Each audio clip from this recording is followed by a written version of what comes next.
collectors, and welcome to Long's Toys. Today we are taking a look at Leader Class Optimus Primal from the Transformers Studio series from Hasbro. So he is number 106. Of course, he is from the newest movie, Rise of the Beasts. I really like the artwork here on the front of the box with the Leader Class. This is still before they're moving back to the bubble window. So we have the fully enclosed plastic-free packaging here, so that gives us the ability to have the really nice artwork here on the front. I think that looks absolutely fantastic. Over here on the side, we have some different artwork of Primal. I think that's a different pick. Yeah, it's like from a different angle. And then we have a nice artwork here of the robot mode, which looks really cool. Nothing going on the bottom. Just have the Rise of the Beast logo there on the top. Spinning it around to the back, we get some nice product shots of the Gorilla mode and the robot mode. And then he does come with Prime's axe. Now they have him wielding it, but of course if you got Studio Series Prime, you can go ahead and give him the axe, which we'll show that off a little bit later. And then you have the backdrop and everything. So I'm excited for this one. I mean, I know we've had a million Optimus Primals at this point, but this one does look pretty cool. So I'm going to go ahead, get everything out of the packaging here, and we'll take a closer look. So here's the backdrop that's included. Primal actually comes packaged in Gorilla mode in the box. And it's a little difficult to get him to kind of fit just because, you know, with a Gorilla's stance, he doesn't quite fit on the platform. I'm sure once we get him into robot mode, he'll look great. And it's a really cool backdrop. I love the jungle scene. I think this was the same one that came with Rhinox and Cheetor. I'm not 100% on that. But it is a pretty cool little backdrop. It's a little difficult to get him to fit here in Gorilla mode, but I'm sure he'll fit much better in robot mode. Here is Optimus Primal in Gorilla mode. And I think he looks pretty good. I think they did a nice job with this. I like the overall color scheme. I think the black and gray is a better color scheme than the gray and silver that the mainline one had. I mean, we've had so many versions of Optimus Primal at this point since he's one of the main characters from the movie. I mean, all the Beast Alliance stuff aside, we had the main line, we had the Studio Series, we had that giant Takara one, and they're all great in their own way. But I really do like the look of this one. Like I said, I love the color scheme. I think the head sculpt looks great. We have those green eyes that really work. The mouth can open, which I think is a really nice touch.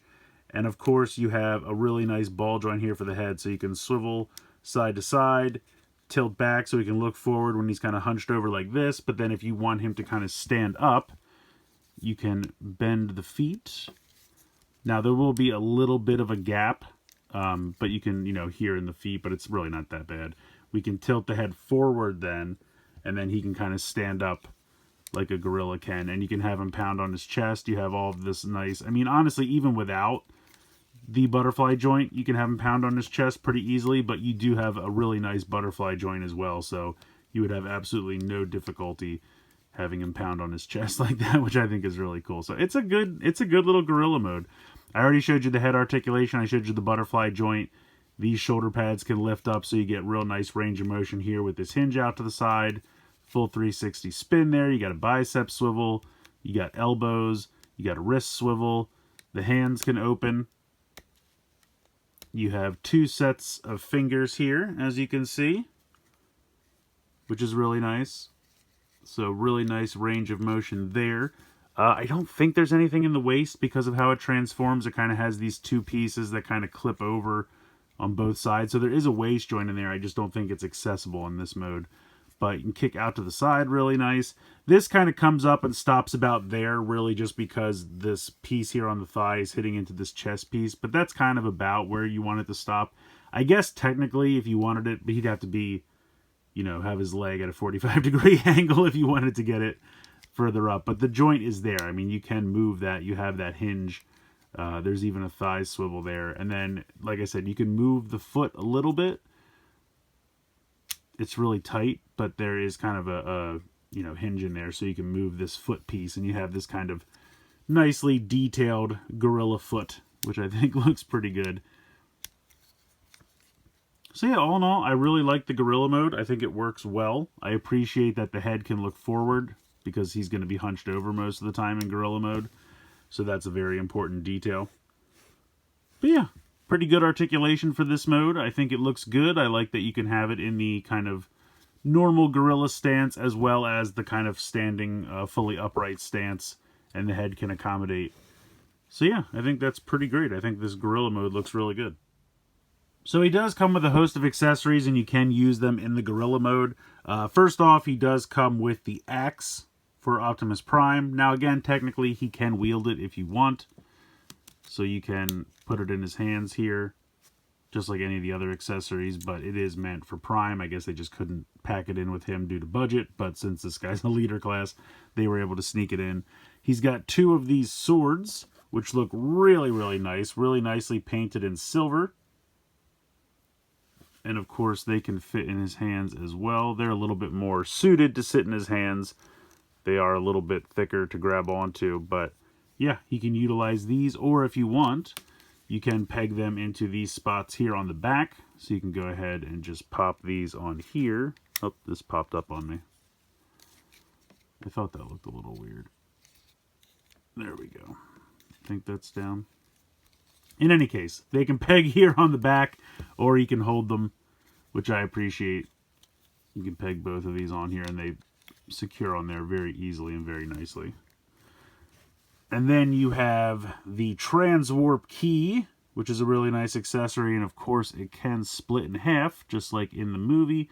It's very tight, but you can get it to split apart there, so you can have, you know, each side have 1/2 or something until they can eventually join it together. And it does just peg back together there. So that's kind of cool, and he can hold that as well. I mean, not super securely, but easily enough. And then the last thing is these chain pieces. I think this is from like early concept art, because I don't think he ever actually used these chains in the movie. But he can hold the chains. They kind of have in the directions him holding them like they're a mace or something, which I think looks a little weird. But you're meant to take the weapons here and peg this in, and then peg this back together, and then peg this in. And then he's just got this crazy, like, chained 2-sword thing. And, you know, it's neat. I don't know. I assume he holds one end and throws it, or... The only problem is that all the... Like, I appreciate all of the hinge joints that they have, but it's very stiff. And so, like, I almost wish it was, like, a real chain if they were going to do this. Like, just a real chain that I could connect in the same way to the ends and then just ignore it if I wanted to. I don't know. The chains don't do anything for me. If you love them, great. I'm glad you do. I just, I don't know. They're a little clunky to me. But you're also supposed to, like, fold this all up. And they tell you can store it here in the back because it has this little peg here. And you can peg this on here for storage. And I'm just like, this is the most ridiculous looking thing. Obviously, you can fold it better than I'm doing it now. It does fold up. But I don't know. I don't care about them. They exist. If you love them, I'm glad you do. They do nothing for me. I just don't. Like I said, it's from early concept art. I appreciate they included them. For me, they don't really do anything. I just like the classic look of the 2 swords. I'm perfectly happy with that. And I appreciate that you can store them here on the back. So I'm going to probably just put those chains in a bin somewhere and never look at them again. I also really like the Transwarp key. I think that's a great accessory. And throwing in the axe for Optimus, very cool. I don't hate them. I just don't need them. And personally, I don't think I'm going to be using them that much. But they're okay. I mean, they're a fine accessory. They're just, to me, they're a little clunky. But yeah, there is our gorilla mode. I like it quite a bit. Let's go ahead and get into his transformation. So in true Optimus Primal fashion, the legs will manipulate some way, the head will swivel into the chest and reveal the other head, and what was his belly here will end up being his back, and vice versa. That just seems to be how it goes here for Optimus Primal. So let's go ahead and start. We're going to take this piece here, this lower abdomen, and this is going to kind of lift up. It's on like a double hinge, and it can be kind of a pain to move. There we go. It kind of clips underneath, and then once that's unhooked, you can see that it's kind of like a hinge and a ball joint. But you can lift it up, and then it's going to spin around like this, and then kind of drop back a little bit. I really wish this pegged in somewhere, and I'm wondering if I'm doing something wrong, but I really don't see anywhere. Like, there's 2 little spots here, but I don't see any pins or anything or pegs for it to pop onto. So I kind of just try to like push it down as much as I can. It'll come into play later, but you're just going to kind of leave it up like that for now. Then we're going to come down here, and this whole section is going to lift up and kind of pop over the head. And then this is going to drop down and become the back. You just kind of tilt this down as much as you can.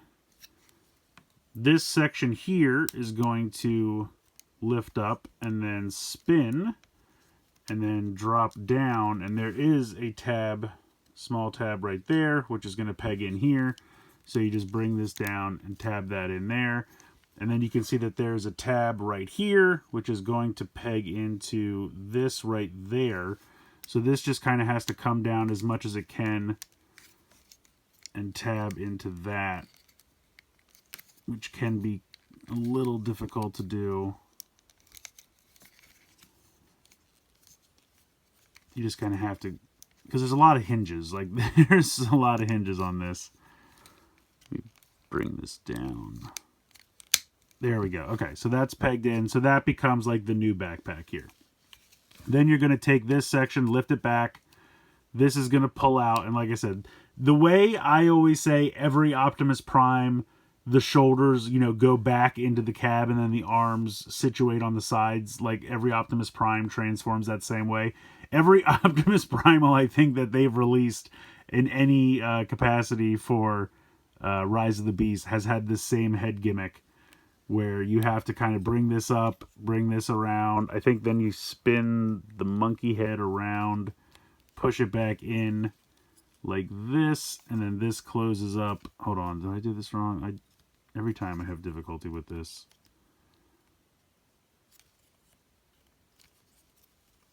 Alright, hold on. Maybe I turn it around like this. No, that can't be right. I think, hold on, I think it was like this, and then there you go. I think it's like that. And then that comes in. I know this works. I've done it. Is this not pushed in enough? No, it is. There we go. Okay. So there you go. That's basically how we transform, you know, his back becomes his new chest and vice versa. This all just folds up on the back here. You pop out the head. I mean, it's a great head sculpt. We'll get into it more a little bit later, but I really like it. The green eyes, again, I just think really pop.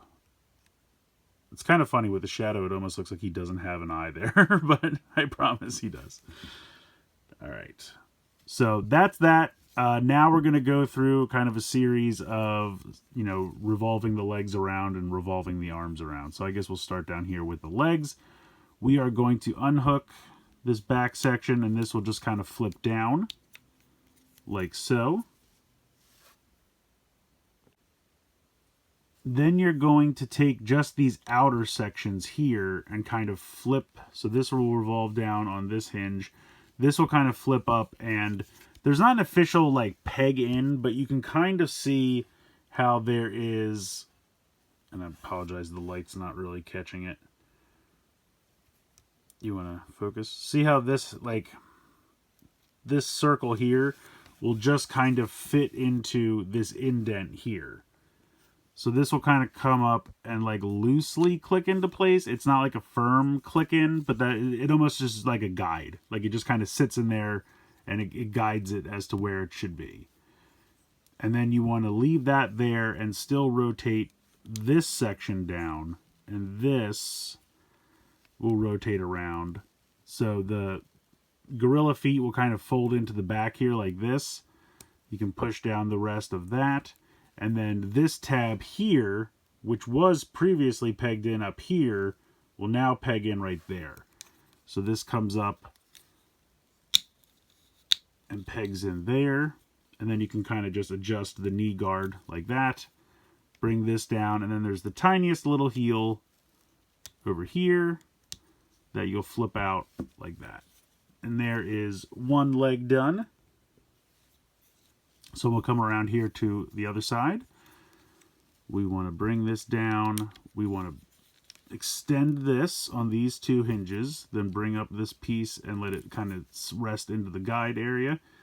Bring this up, push down the toe.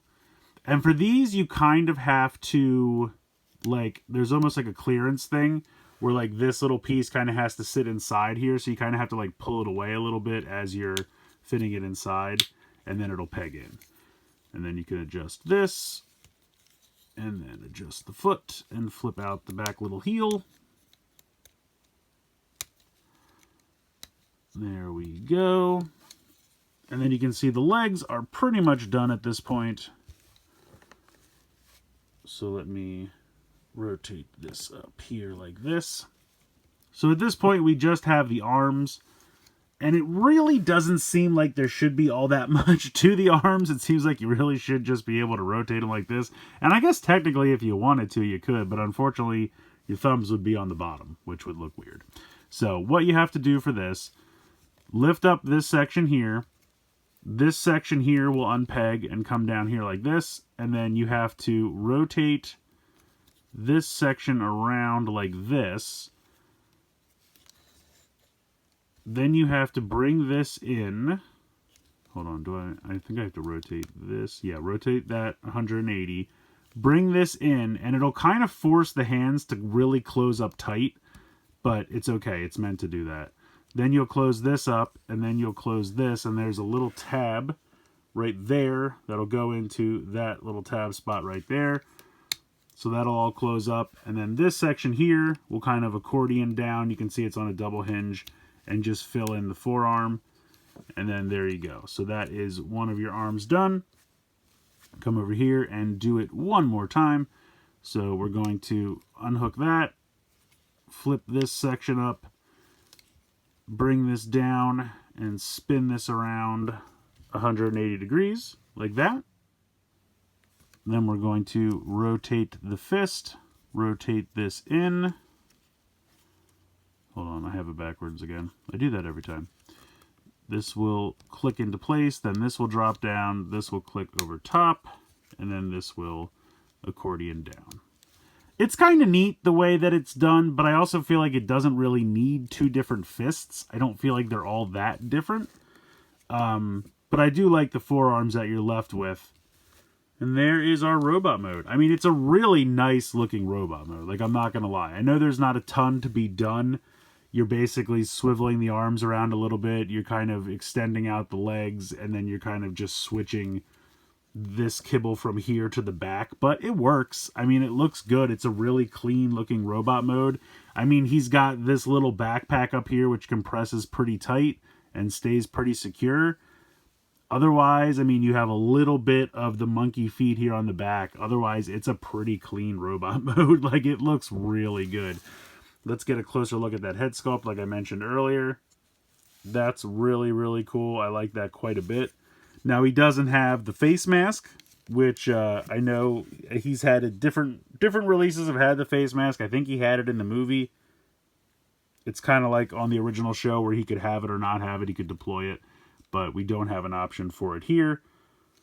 But it's a really nice head sculpt. I like the green eyes. The shadow keeps making it look like he only has one eye. Come on, light. There we go. So I really like the paint applications there. I think that looks really sharp. It's a really nice head. Can look up ever so slightly and down ever so slightly. Even turning side to side is a little difficult, but it can be done. It's because it kind of sits in this collar, and so that kind of, you know, limits a little bit what it can do, but it's a nice looking head sculpt. You do not, I guess you technically still have the butterfly joint, but it's in the other direction now because we switched the orientation of the body. So that's a little weird, but you still have the nice hinge there. You have the shoulder pad on the hinge there so you can get the full range of motion. They're really the same exact joints as the gorilla mode because it used to bend this way, now it bends this way. Technically, the hands are different, but they have the exact same articulation as the previous hands, which is another reason I don't really know why we needed a different set. But now we can utilize that waist joint, as that is no longer being covered up by panels. And then you have really nice range of motion in the hips out to the side, all the way to the front, pretty far to the back before that hits in there. Thigh swivel, nice 90-degree joints in the knees. And then you have ankle tilt little bit of front to back as well. So it's really a nice robot mode. Like, they did a great job with this. I'm going to go ahead and give him some weapons here. I think this is a really nice version of Primal. I really like what they did here. It's a really clean, dynamic, nicely detailed, nicely articulated robot mode. I would say this probably is the best version of Primal in this scale. Now, that giant one that Takara did was a lot of fun, but obviously that's not going to scale well with the rest of your figures. This is probably the best one that we've gotten in this scale. I mean, the mainline one was fun, don't get me wrong. Obviously, Studio Series is going to be more expensive, a little bit higher quality, but I think if you're on a budget, I think that mainline one was perfectly good as well. I really enjoyed all the Beast Alliance ones. I mean, obviously, again, it's not really fair to compare them to this, kind of apples and oranges, but I thought those were fun. Honestly, I had a good time with the Rise of the Beast toy line. I really did. But I think this one is, this is your definitive Primal in this scale, and it makes sense that it's the Studio Series, but there have been times when the Studio Series isn't always the best one, but in this case, I definitely think it is. Wanted to do a comparison here with Studio Series Prime and also give him his axe, which is nice to have there. Yeah, they look good. They're about the same height. Obviously, I feel like he's wider. He's got more of a presence. This Prime was very thin, which I was okay with. But I think putting them next to each other, I do think Primal looks a bit cooler. But I did really like this Prime figure, I have to say. And I like having the two of them here together, ready for some melee battle. I think this looks really cool together. I really like this figure a lot. I think they did a really nice job with it. I love the color scheme. The articulation's great. All the detailing and everything. I didn't go into too much like around the robot mode, but you do have some nice, like, metallic silver paint down here on the shins. A little bit here on the torso. You have that Maximal symbol, which looks really good. I mean, he's got a lot of kind of the molded fur, which also I think looks pretty cool. And in some cases, it's like panel lined here in silver. So I love the color scheme, the paint applications. They even gave him a little bit of a weathered look in some areas, but it's not too much that it's obnoxious like back in Siege. So I think they did a really nice job. I mean, he just looks good. The head sculpt's great. The accessories are nice. I don't really love these chain things, but you don't necessarily need them for anything. So if you're like me and you don't care about them, just put them off to the side and they don't hinder or ruin anything in any way. I mean, it's just a really nice, clean robot mode. And I didn't mention this, but you can absolutely still store these here on the back if you wish. And they kind of sit low enough so you don't really see them as much, which is kind of nice. I wouldn't want them like super high up on the shoulder, so I do appreciate that. Yeah, I think they did a really nice job with this. Like I said, there have been, I mean, if you count all of the different Rise of the Beast toys, I mean, not the motorized ones or the Gorilla Mask one or whatever, but I think we had two or three. We had two in the Beast Alliance, then we had a third one that was a weaponizer. We had the Giant Takara one, we had the mainline one, we have this one. I think as far as like chug scale, this is the best one. I think they did a really nice job with this, and I get that it's pricier. So if you're on a budget, I think the mainline one will do in a pinch, but if you have a little bit more to sink into it, I definitely think this is the best one in this scale. But then again, that Takara one was only, I think, $10 or $15 more. It's bigger. It's got a ton of features and spring-loaded gimmicks and stuff, which I don't usually like spring-loaded gimmicks on toys, but for that one it works.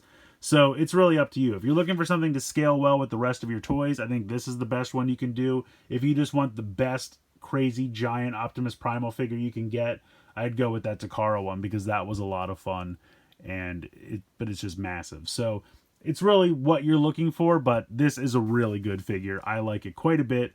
Let me know what you guys think in the comments below. Please like, share, and subscribe. Hope you guys enjoyed the video, and as always, thanks so much for watching.